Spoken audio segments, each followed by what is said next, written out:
Karl Adam Spencer.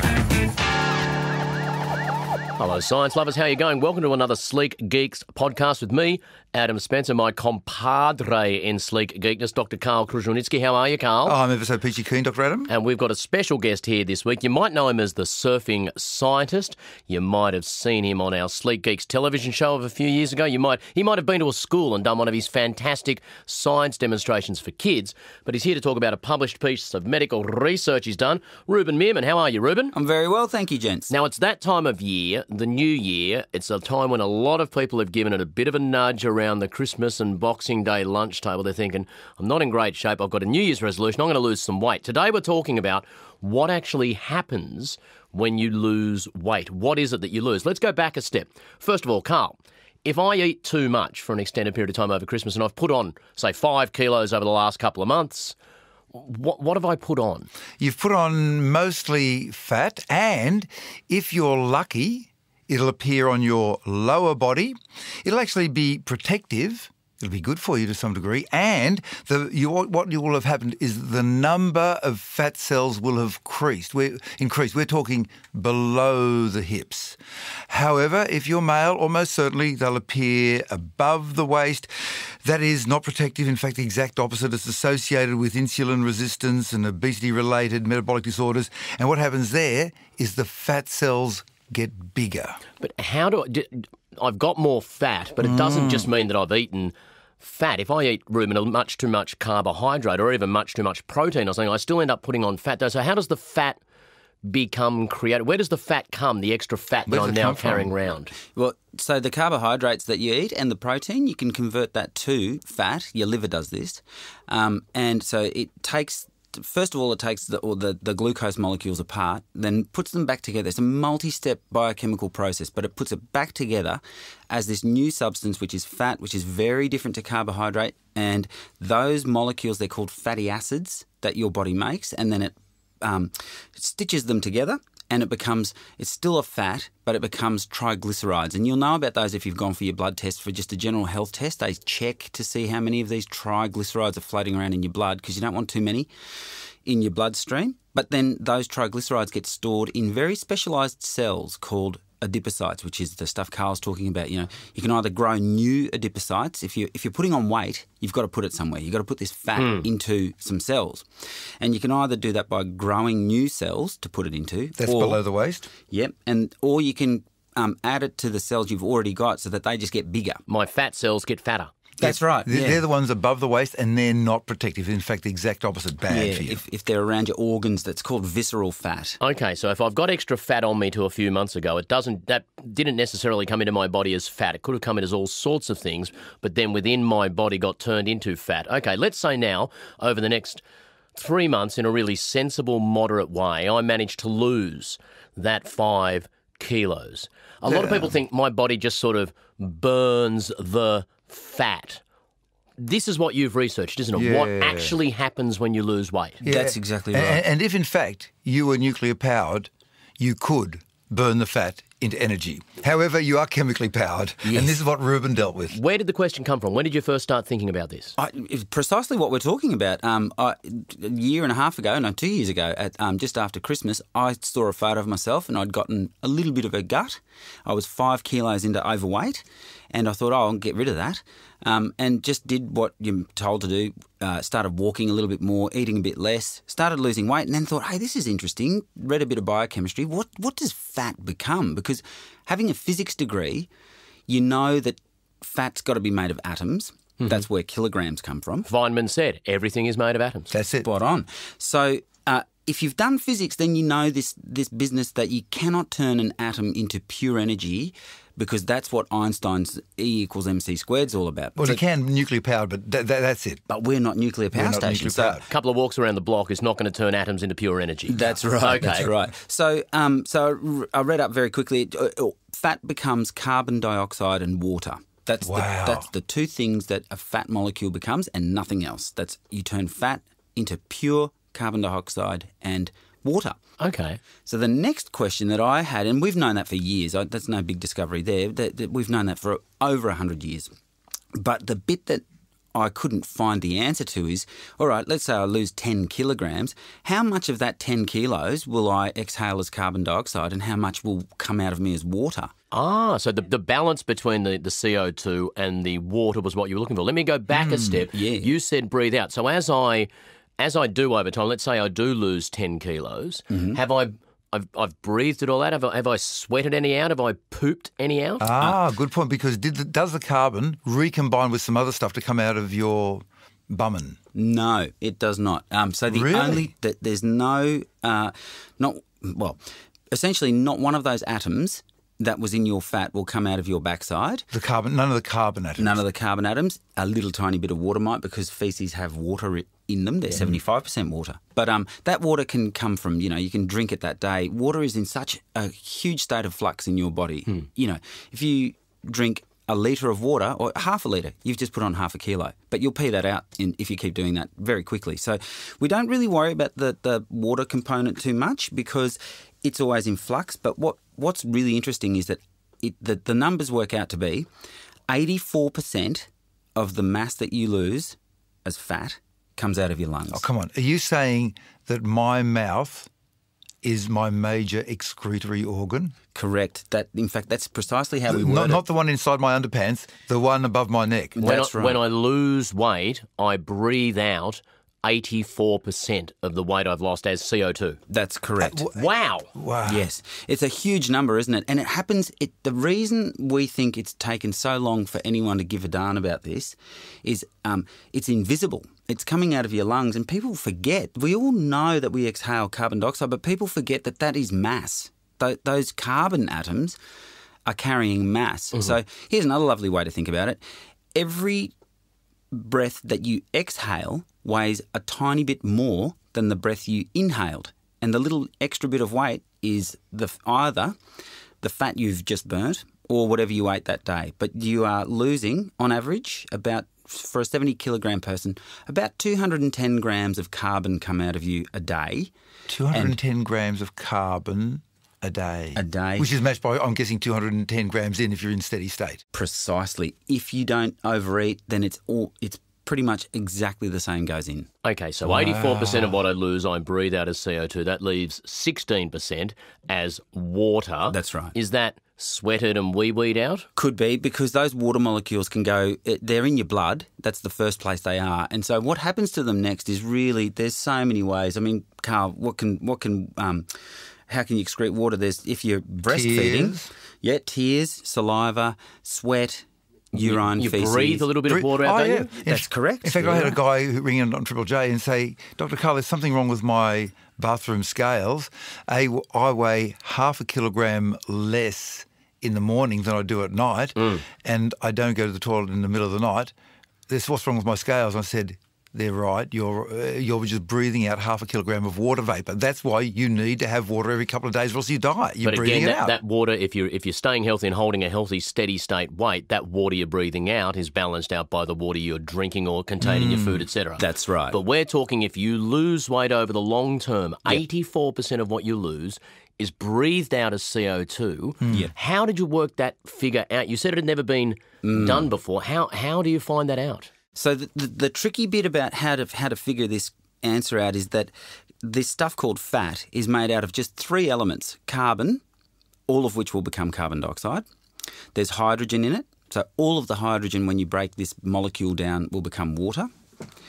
And there's oxygen, a little bit of oxygen in fat. So that's the three elements your fat is made of. And that's how we know that it only becomes CO2 or H2O. I've only mentioned C's, right. H's and O's there. So that's all of the atoms in the fat are C, H's and O's. Okay. That's right. And so we know that all the carbon has to become CO2, all the hydrogen will become water. The big question is, the riddle that I went off and tried to solve is what happens to the oxygen atoms that are in one of these triglyceride molecules. And here's a beautiful Do they join up with C's or do they join up with H's? Exactly, yeah. And that was such a tricky question to answer. In fact, I got on the phone, and because I work on Catalyst, I can pick up the phone and speak to professors. They're very happy to answer my calls, which is just so lucky. Yeah. So, and I respect them very much. So I ring them up and I hit them with this question. I asked 3 different people and they just thought, why are you even bothering asking this question? It doesn't seem that interesting. So I then had to hit the books because no one knew the answer, what happens to these oxygen atoms. And I found the answer, I love this, in a 1949 paper. Wow. From way back in the Journal of Biological Chemistry. And hang on, was that journal started before the word biochemistry existed? No. That's right, yeah. You're kidding. That journal there was no predates such the word. Yeah. Really? Yeah. Wow, what a sense of history. Great stuff, isn't it? And it was this wonderful little experiment they did with mice. They injected these mice with water, which they had labelled the oxygen atoms of. So when you label an atom, you can't stick a Post-it note to it, obviously. So they do It has to be a very small Post-it note if you want it. Size of a neutron. Even harder to write on so it, radioactivity. Yeah, or just an isotope, so it's a bit heavier. So that you chuck 2 extra neutrons in, now you've got this slightly heavier water molecule than a normal water molecule. So they, bang, shoved those into these mice and looked for them in their exhaled breath. Ah. And they turn up in their exhaled breath. Now, how does a oxygen molecule get out of a oxygen atom, get out of a water molecule and onto a carbon dioxide molecule? And the answer to that is it's really simple. Carbon dioxide and water, when they're mixed, so dissolve some carbon dioxide gas in water, they bump into each other at huge speeds and they swap molecules, swap atoms. So an oxygen atom from a water molecule gets knocked off and there you go. chucked onto Have that. Yeah. I'll have one of those then. There and you back go. the other way. And it's a two-direction process. But because some of the oxygen atoms looked a little bit different, you could keep track of where they had gone and what percentage of them had gone across. Yeah, it's just basic maths from here. You'll love this bit because the oxygen atoms that they pumped into these mice end up in equilibrium between the carbon dioxide, the water, and the carbonic acid that forms. That's how this sort of happens. There's a substance called carbonic acid. It forms when you dissolve carbon dioxide in water. Mm-hmm. That's what gives you that prickly feeling when you scull some soft drink. Ah. And you get that sort of sensation at the back of your eyes water a bit and you get that prickly feeling. Mm-hmm. You've got pure carbon dioxide bubbles erupting in your mouth and filling your sinuses up with carbon dioxide. And some of that dissolves into your sinuses, forms carbonic acid, irritates you, and your eyes water. Just as a quick tangent, is it also carbonic acid's the problem with the acidification of the oceans when CO2 in the water in the oceans, those processes happen? It's the byproduct of the carbonic acid that makes shells rot and kills the Great Barrier Reef and that sort of stuff? Precisely, yes, exactly. Okay, same chemistry. Back to where we were. Right, so... in the mice, equilibrium. Yep, and from that one little thing, they weren't solving the question I was looking for the answer to, but they indirectly solved it for me. And so I figured out that if you've got 6 carbon atoms in one of these molecules of fat, that's how many there are. We know this formula very, very precisely. I'll come back to it. But if you've got 6 oxygen molecules, they'll leave in the same ratio that oxygen exists in carbon dioxide and water, which is 2 to 1. There's 2 carbons in oxygens in a carbon dioxide, 1 in water. And so from that, I could then just go back to the basic high school chemistry of you learn this in high school, most people forget, but you learn how to balance chemical equations in year 10.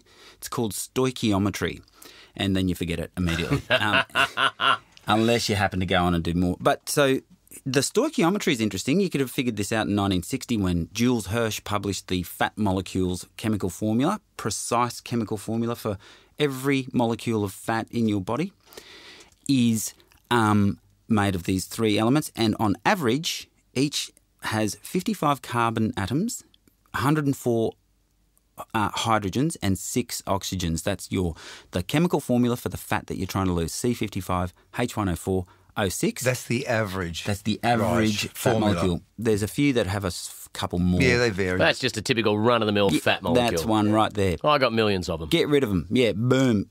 Turn them into carbon dioxide and water, and that's what I figured out, and that had never been figured out before. It plays. Wow. I'm pinching myself. Dr. Karl and Adam Spencer. Are there implications for that matter? If you want to lose weight, so I'm thinking, okay, if I want to lose weight and I breathe most of it out, so if I just sit here breathing really hard, am I going to lose weight? Or is that why if I exercise, I do breathe more? Are they just coincidences, or does it give us an insight into the most effective way to lose weight over the long term? It does indeed. So frequently asked question number one is precisely what you just said. Can I just sit here and breathe more? That's called hyperventilation. And Karl, can you run me through the what happens if you hyperventilate? You blow off your carbon dioxide and your fingers tingle. But part of me, the greedy money side, just thought that we should come out under fake names on a totally con book in the new year after people have eaten too much with a new tantric form of weight loss which involves breathing a lot with absolutely no science, and people buy it up like crazy. Breathe your way thin. Yeah, you got a tantric breather. You got to have some allusion to something exotic that people don't see normally. What about exhale, you whale? Yay! Talk and burning. Boom. Man. It writes itself. Right. We got to get this out by the new year, though. But so, in answer to your question, if you just breathe more, all you're doing is hyperventilating, and you're not. What you need to do to lose weight faster than what you would just sitting still.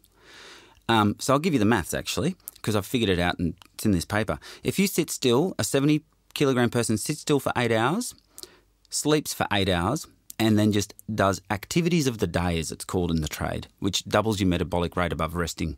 So just twice. But you don't go doing exercise, you don't go running a triathlon, but you just get around as you have to. Yeah, yeah. So you're not sort of bedridden. Then you'll exhale about 210 grams of carbon that day. Now, let's replace 1 hour of just sitting around, at resting rate, and go for a jog for 1 hour. That'll multiply your resting metabolic rate by 7. So 7 METs, as it's called in the trade. For that 1 hour of what would have been 8 hours of... Yep. That's right. So now you will lose 240 grams of carbon. Just an extra... not much extra at all. And that extra little bit represents about 20% of the total. Yep. Here's the real problem. 20%, one muffin that weighs 100 grams...